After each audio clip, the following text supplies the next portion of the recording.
ابھی حال ہی میں ہندوستان نے پاکستان پہ کچھ حملے کیے جس میں مساجد کو بھی کچھ نقصان ہوا۔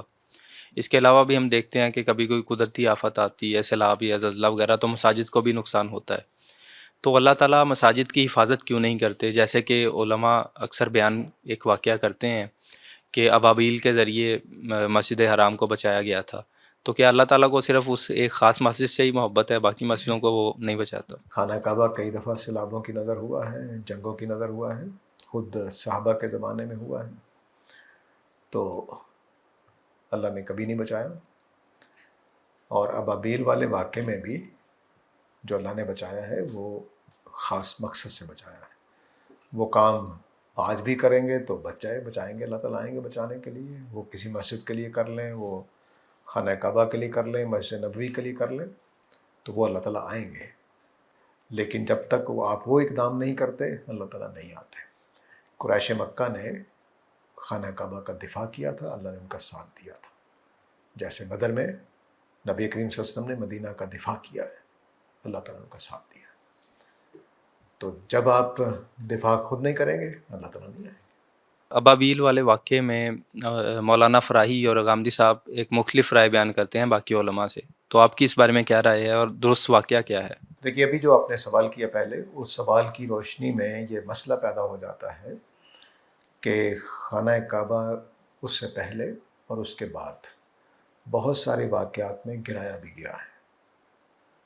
یعنی ابابیل والے واقعے میں تو ابھی گرانے کا موقع نہیں آیا، وہ آئے ہیں، حملہ کیا انہوں نے، گرانے کا ارادہ رکھتے ہیں لیکن گرایا تو نہیں گیا۔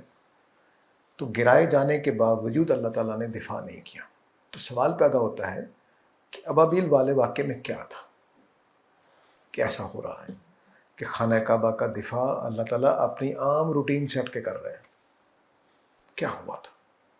یہ وہ سوال ہے جو ان بزرگوں نے، مولانا فراہی، مولانا اصلاحی اور غامدی صاحب نے حل کرنے کی کوشش کی ہے۔ اصل میں تو مولانا فراہی کا اس میں کریڈٹ جاتا ہے، لیکن بہرحال ان تینوں نے، دونوں نے اسی کو قبول کیا ہے۔ وہ یہ سوال ہے، بڑا سوال ہے کہ خانہ کعبہ اس سے پہلے بھی کئی دفعہ گرایا گیا، اور اس کے بعد اب ہماری امت مانتی ہے کہ حضرت آدم نے بنایا، پہلا گھر ہے، لیکن جب ابراہیم علیہ السلام میں تو کچھ بھی نہیں تھا وہاں پر، تو اس جرفہ ابراہیم القواعد، اس کی تفسیر یہ کی گئی ہے کہ وہ بنیادیں بس رہ گئی ہوئی تھی، پھر حضرت ابراہیم نے اس کو اٹھایا ہے۔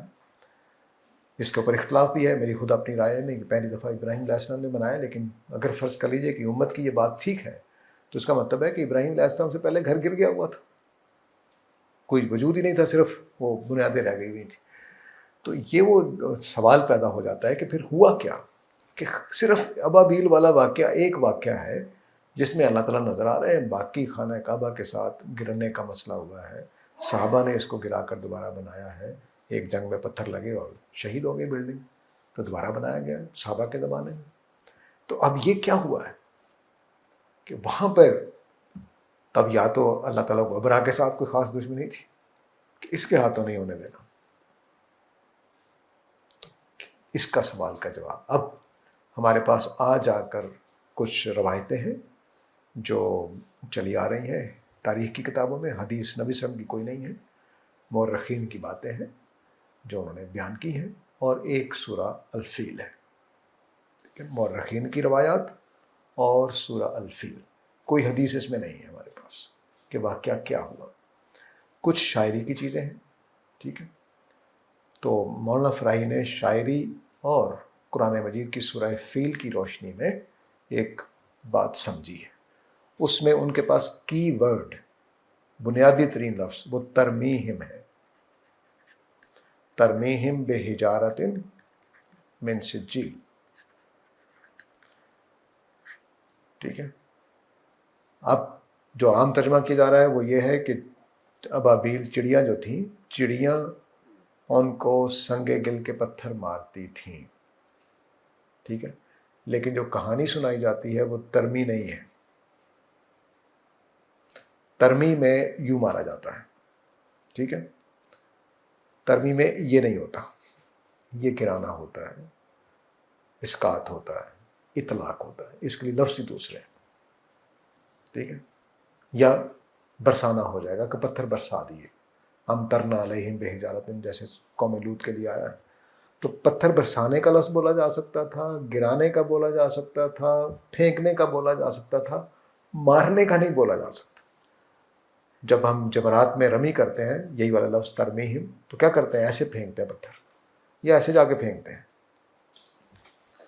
تو ترمی کے اندر یہ معنی نہیں ہو سکتے کہ جو چڑیوں کے پنجوں میں چیز ہو اور اس کو چھوڑ دیں، یہ معنی نہیں ہو سکتے۔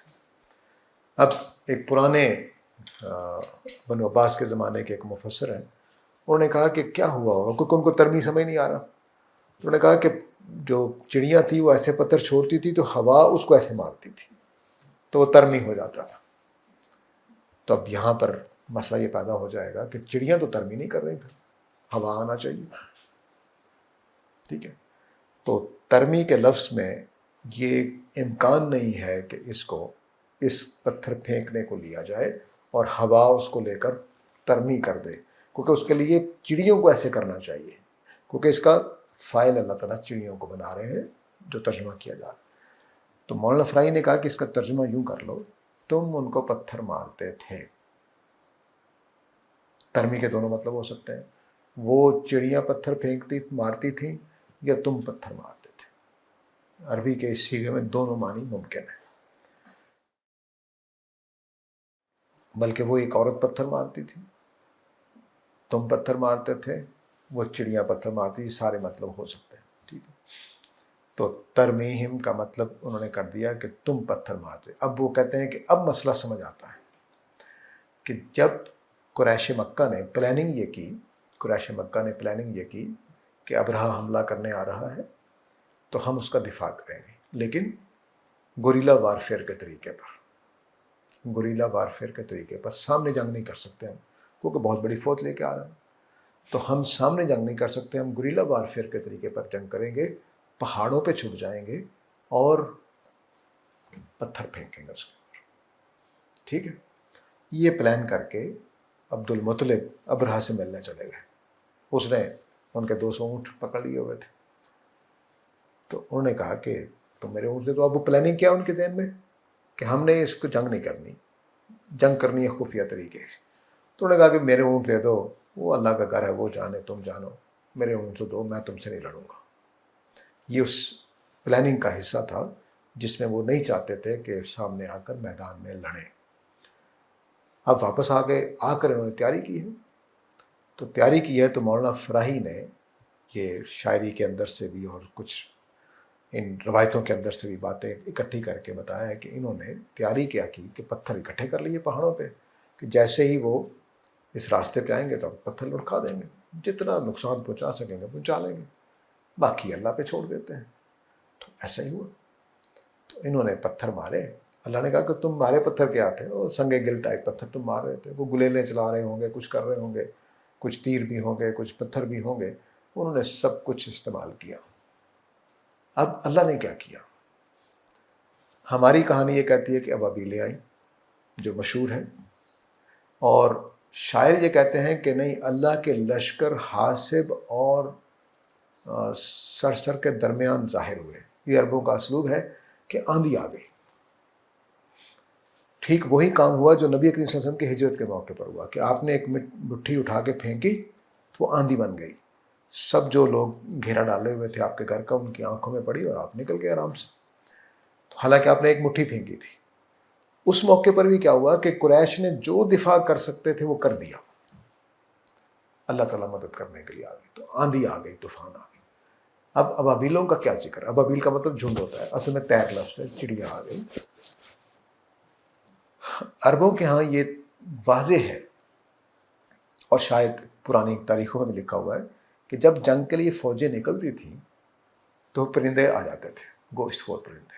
ابھی نکلی ہیں فوجیں، ان کا تجربہ ہو گیا ہوا تھا کہ جب فوجیں نکلتی ہیں خون خرابہ ہوتا ہے، ہمیں کھانے کو پینے کو بہت کچھ مل جائے گا، تو وہ لشکروں کے ساتھ گوشت خور چڑیاں چل پڑتی ہیں۔ یہ معلوم معروف بات ہے، کوئی اجنبی بات نہیں ہے۔ شاعری، عربوں کی شاعری میں ایسے شعر موجود ہیں کہ جس لشکر کے ساتھ چڑیاں چل پڑیں وہ جیتے گا۔ کیوں؟ کیونکہ چڑیوں کو وہ سمجھتے تھے کہ چڑیوں کو پتہ چل جاتا ہے کہ جیتنا کس نے ہے۔ ٹھیک ہو گیا. تو یہ وہ کہانی ہے جو مولانا فراہی چاہتے ہیں کہ سورہ فیل کی روشنی میں اور ترمیہم کے لفظ کی روشنی میں آپ اس کو مانیں کہ قریش نے اپنی طرف سے جو کر سکتے تھے وہ کر دیا، جو کر سکتے تھے. اس کے بعد اللہ کی مدد آئی ہے اور اللہ نے آندھی طوفان کے ذریعے سے ادھیڑ کے رکھ دیا اور چڑیاں گوشت کھانے کے لیے آئی ہیں، ان کو خوب خوراک ملی. اور بعض روایتوں میں یہ بھی ہے کہ سمندر سے بھی کوئی جانور نکل کے ان کو کھانے آئے. تو یہ ہے مولانا فرائی کی تفسیر. مختصر میں نے کچھ چیزیں ان کی چھوڑ دی ہیں کیونکہ وہ جزیات میں انہوں نے بہت تفصیل سے بات کی ہے، میں نے مختصر طور پہ آپ کو بتا دیا ہے. امید ہے بات واضح ہو گئی ہوگی. مجھے بھی اس سے اتفاق ہے کہ یہ عمدہ تفسیر ہے.